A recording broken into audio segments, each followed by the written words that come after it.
إذا سأل الله العافية وشكرها. بسم الله الرحمن الرحيم. اللهم صل على محمد وآل محمد. اللهم صل على محمد وآله، وألبسني عافيتك وجللني عافيتك وحصني بعافيتك وأكرمني بعافيتك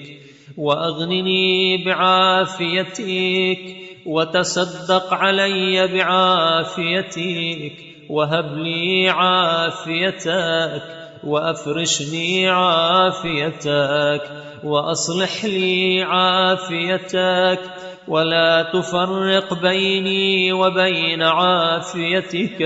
في الدنيا والآخرة. اللهم صل على محمد وآله وعافني عافية كافية شافية عالية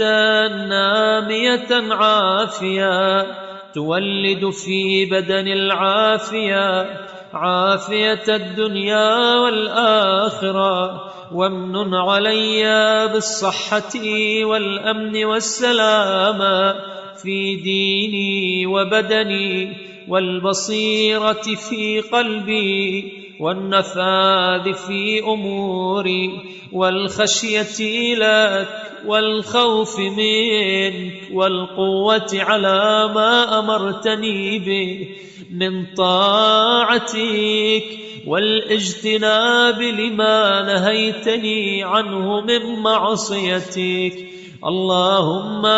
وامنن علي بالحج والعمرة وزيارة قبر رسولك صلواتك عليه ورحمتك وبركاتك عليه وعلى آله وآل رسولك عليهم السلام أبدا ما أبقيتني في عامي هذا وفي كل عام، واجعل ذلك مقبولا مشكورا مذكورا لديك مذخورا عندك، وأنطق بحمدك وشكرك وذكرك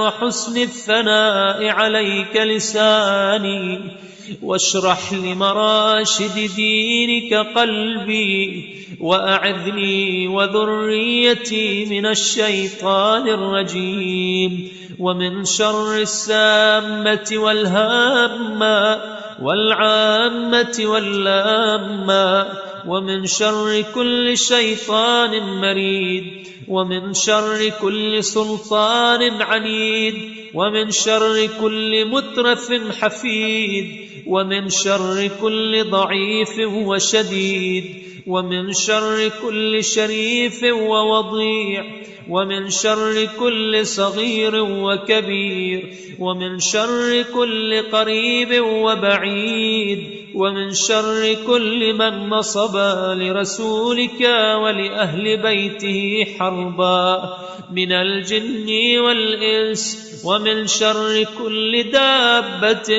أنت آخذ بناصيتها إنك على صراط مستقيم. اللهم صل على محمد وآله، ومن أرادني بسوء فاصرفه عني، وادحر عني مكره، وادرأ عني شره، ورد